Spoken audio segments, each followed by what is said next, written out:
Driver kan SUV sa Bao Camarines Sur maswerteng day nalugadan, makalis mahagop ang nilulunadan kaini kan tren. Driver kan SUV, day subuot na tansya ang distansya sa riles kan tren. Ang detalye tutukan sa report ni Chris Novelo.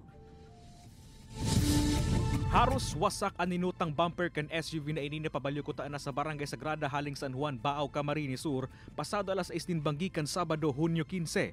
Susog sa pirang residente sa lugar, nakadaog na sa nasindanin makusog na kalabog.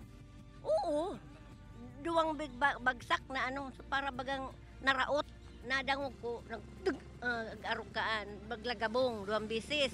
Sa pag-imbestiga kan kapulisan na rin sa mansubot kan driver kan SUV ang paabuto na tren na pasiring kutana sa albagikan sa syudad Dinaga. O may natrasubot ini alagad posibleng day natansya kan driver ang distansya kan lunadan sa rilis kan tren kaya nahagop ini.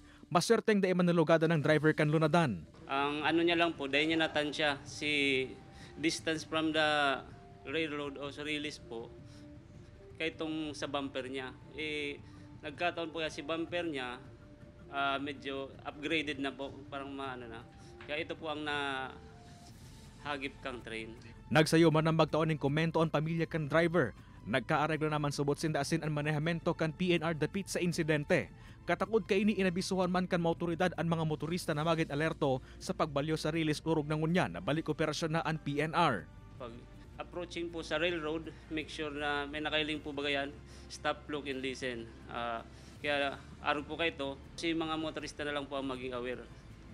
Make sure ang distance po from the railroad.